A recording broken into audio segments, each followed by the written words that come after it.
বাংলাদেশের বন্দর অবকাঠামো উন্নয়নে চীন সরকারকে বিনিয়োগের আহ্বান জানিয়েছেন নৌপরিবহন এবং শ্রম ও কর্মসংস্থান মন্ত্রণালয়ের উপদেষ্টা ব্রিগেডিয়ার জেনারেল ড.এম শাখাত হোসেন। একই সাথে তিনি বাংলাদেশের দ্রুত অগ্রসরমান জাহাজ নির্মাণ শিল্পেও বিনিয়োগের আহ্বান জানান। গতকাল 18 আগস্ট সোমবার চীনের পরিবহন মন্ত্রণালয়ে অনুষ্ঠিত এক বৈঠকে উপদেষ্টা এই সকল আহ্বান জানান। বৈঠকে নৌ পরিবহন উপদেষ্টা বলেন, বাংলাদেশ শিপিং কর্পোরেশনের জন্য চায়না থেকে G2G ভিত্তিতে 4টি জাহাজ ক্রয়ের কার্যক্রম চলমান আছে। এছাড়া উক্ত প্রতিষ্ঠানের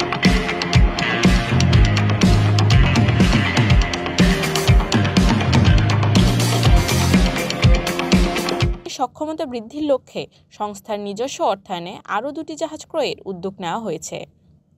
এ সময় নৌ পরিবহন উপদেষ্টার আহ্বানের প্রেক্ষিতে বাংলাদেশের বন্দর অবকাঠামো উন্নয়নের পাশাপাশি জাহাজ নির্মাণ শিল্পেও সহযোগিতার জন্য চীনের পরিবহন মন্ত্রণালয়ে আশ্বাস প্রদান করে, যা বাংলাদেশের ship building and trade sector উন্নয়নে গুরুত্বপূর্ণ ভূমিকা রাখবে।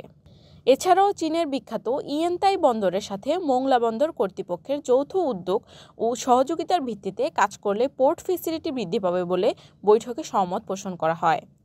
এতক্ষণ আপনাদের সাথে ছিলাম আমি তানজিনা তাহিরিন।